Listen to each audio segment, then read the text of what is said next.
Hello, dear students. I Chandrij Bhange, lecturer in Electronics and Telecommunication Department. Our subject name is Micro and Radar. Chapter name is Radar Fundamental and topic is Factor affecting maximum range in radar system.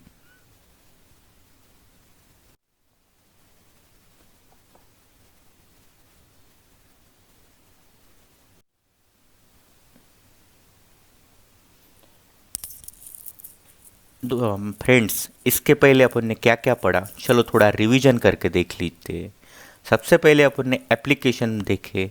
Radar radar के application देखे हैं। Radar कहाँ कहाँ पे use होता है। उसके बाद अपन ने देखा है ब्लॉक डायग्राम और उसका वर्किंग। रडार किस तरीके से काम करता है, वो कैसे टारगेट को फाइंड आउट करता है, कैसे ऑब्जेक्ट फाइंड आउट करता है, उसकी रेंज कैसे फाइंड आउट करता है, ऑब्जेक्ट या टारगेट जिसे अपन कहते हैं वो कौन से लोकेशन पे है, उसकी स्पीड कितनी है, वो कैसे फाइंड आउट करना है, वो इस रडार के जरिए अपन पता करते हैं।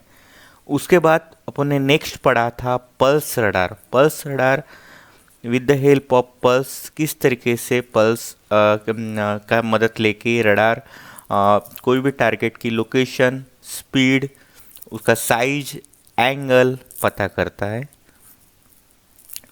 उसके बाद अपन ने नेक्स्ट पढ़ा था scanning and tracking method in radar system.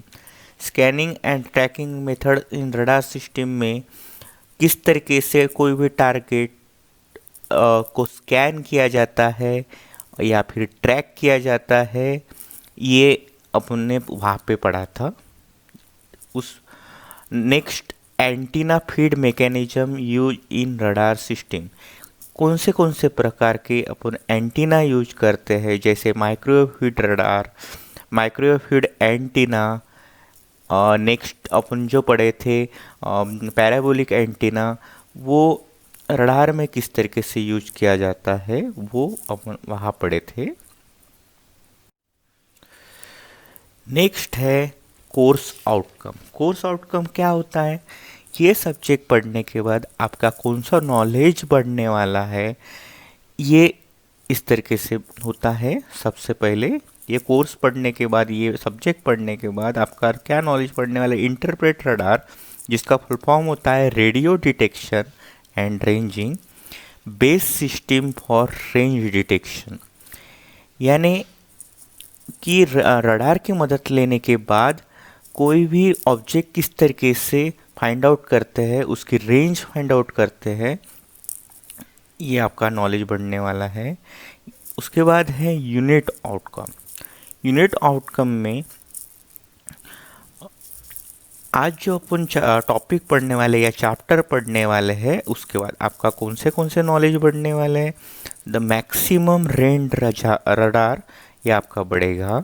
दूसरा, state the effect on radar range for given parameter. अलग अलग पैरामीटर का इफेक्ट होता है जब रडार और टारगेट ये दोनों का जब भी इफेक्ट होता है, कि जैसे ट्रांसमिटिव पावर, अलग अलग कौन कौन से फैक्टर का उस पर इफेक्ट होता है, वो अपन उसमें देखने वाले हैं। नेक्स्ट है आज के जो टॉपिक से आपका कौन सा नॉलेज बढ़ने वाला है, जिसे कहते हैं सेशन आउटकम्स। सबसे पहले factor affecting maximum range of radar, radar range equation. ये दो आपके नॉलेज ये टॉपिक के बाद बढ़ने वाले हैं। कुछ दोस्तों, ये टॉपिक पढ़ने के पहले आपको कुछ चीज़ का बेसिक नॉलेज ज़रूरी है, जिसे अपन कहते हैं प्री रिक्विसाइट। सबसे पहले माइक्रो हाई फ्रिक्वेंसी सिग्नल, ये चीज़ का आपको नॉलेज होना चाहिए। वे अलग अलग टाइप की माइक्रो हाई फ्रिक्वेंसी सिग्नल किस तरीके से रहती है। Micro high frequency signal transmitter, जो अलग अलग ट्रांसमीटर यूज किया जाता है हाई फ्रिक्वेंसी में, जहाँ पे सैटेलाइट काम करता है, रडार काम करता है, वो ट्रांसमीटर के अंदर में क्या क्या चीज़ें रहती है, वे अपना को नॉलेज होना ज़रूरी है। उसके बाद वो ट्रांसमीटर से जो सिग्नल रिसीवर के तरफ जाता है, जिस जरिए से जाता है उसे कहते हैं चैनल। जो हाई फ्रीक्वेंसी में काम होता है, उस चैनल किस तरीके से रहता है, कौन से चैनल रहते हैं, थ्रू एयर रहता है, थ्रू वेवगाइड्स रहता है, उसके बारे में आपको नॉलेज होना ज़रूरी है। नेक्स्ट है microwave high frequency signal receiver, यानी आपको ऐसे रिसीवर के बारे में जो पता रहना ज़रूरी है कि जहाँ पे अलग अलग टाइप के हाई फ्रीक्वेंसी सिग्नल पे वो रिसीवर वर्क करता है, जैसे माइक्रोवेव सिग्नल हो गया, उसके बाद यूएचएफ फ्रीक्वेंसी, वीएचएफ फ्रीक्वेंसी, जहाँ पे सैटेलाइट रडार ये काम करते हैं। नेक्स्ट है basic block diagram and working of the radar system, कि रडार बेसिक प्रिंसिपल पे काम करता है, वो आपको किस किस प्रिंसिपल्स पे काम करता है वो आपको पता रहना चाहिए। नेक्स्ट है दोस्तों रडार सिस्टम, जो बेसिक रडार सिस्टम है वो आपको पता रहना चाहिए। सबसे पहले रडार क्या होता है एक बार अपन रिवाइज कर लेते हैं। रडार एक माइक्रोवेव डिवाइस है जो ऑब्जेक्ट की स्पीड, साइज, पोजीशन और एंगल पता करने के लिए यूज किया जाता है। रडार में ट्रांसमीटर से एक माइक्रोवेव सिग्नल जो कि एक हाई फ्रीक्वेंसी सिग्नल रहता है वो ऑब्जेक्ट की तरफ ट्रांसमिट किया जाता है। फिर वो ट्रांसमिटिंग पल्स टारगेट को टकरा के या फिर उसे स्ट्राइक होके वो टारगेट को स्कैन करता है और रिसीवर के पास वापस भेज देता है। रिसीवर उस रिसीविंग सिग्नल को रिसीव करके प्रोसेस करता है, जिससे हमें ऑब्जेक्ट की स्पीड, साइज, पोजीशन और एंगल पता करने के लिए मदद होती है और वो डिस्प्ले पे अपने को शो करता है, जो आपको पिक्चर में दिख रहा होगा।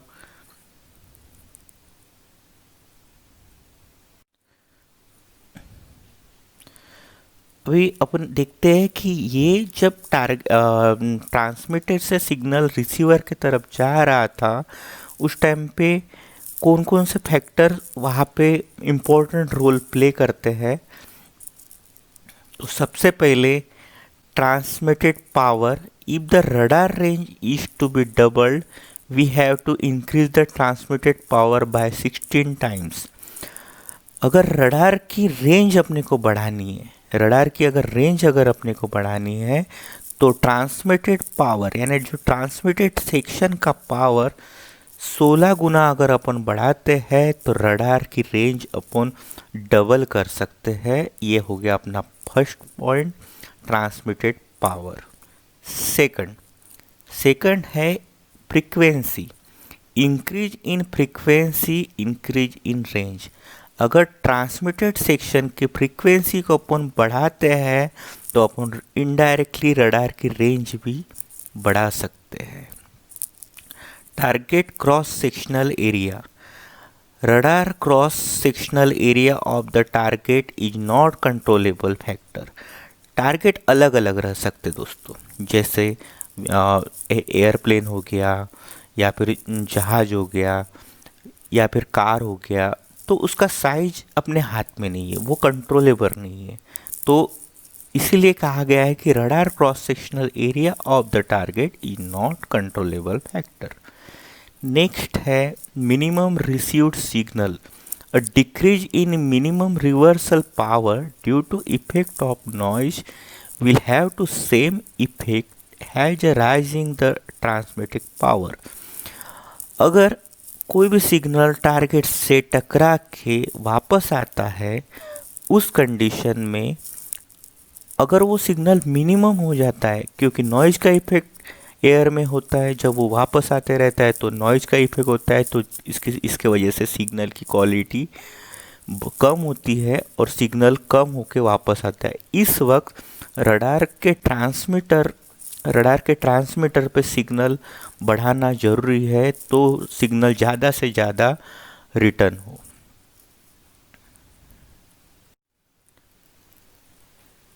नेक्स्ट है रडार रेंज इक्वेशन।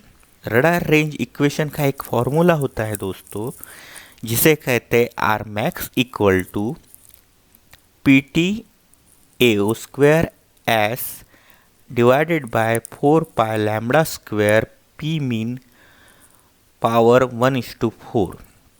अभी क्या होता है आर मैक्स यानी क्या होता है?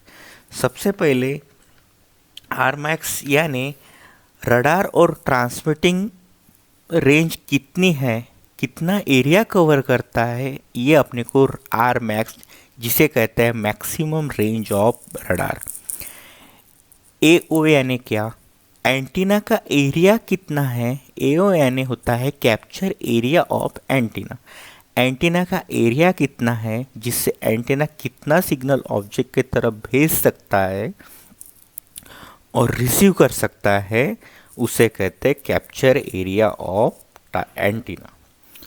थर्ड है PT, transmitter power. Transmitted power यानी इस रडार कितने पावर का सिग्नल ट्रांसमिट कर रहा है, कर सकता है।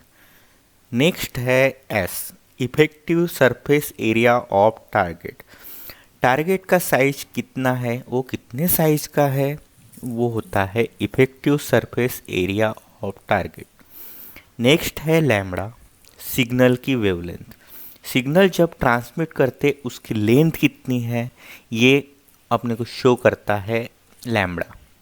नेक्स्ट है पी मीन। पी मीन का मतलब होता है मिनिमम रिसीवेबल पावर।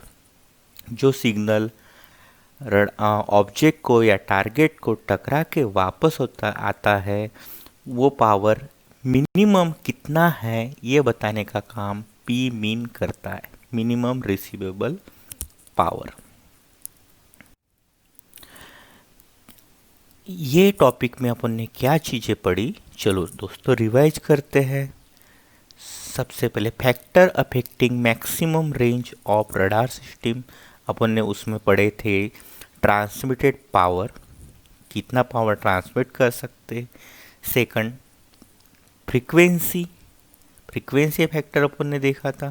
फ्रीक्वेंसी अगर अपन ने बढ़ाते हैं तो साथ साथ में उसकी रेंज भी बढ़ती है। ट्रांसमिटेड पावर अगर बढ़ाते उसकी रेंज भी बढ़ती है।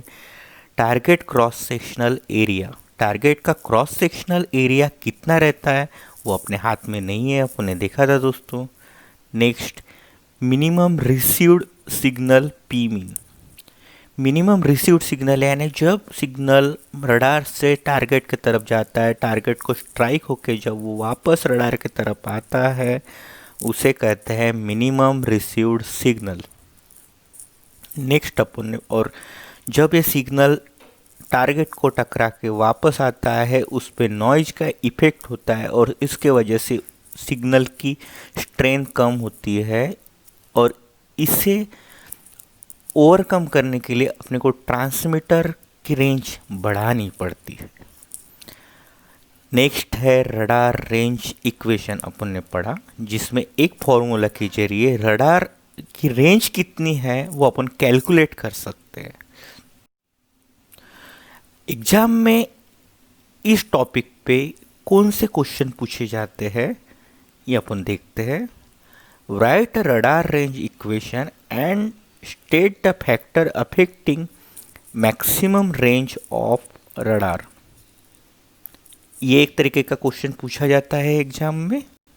Second, derive the radar range equation and describe the factor affecting the maximum range of radar, ये सेकंड टाइप का क्वेश्चन इस टॉपिक पे पूछा जाता है। थैंक यू दोस्तों।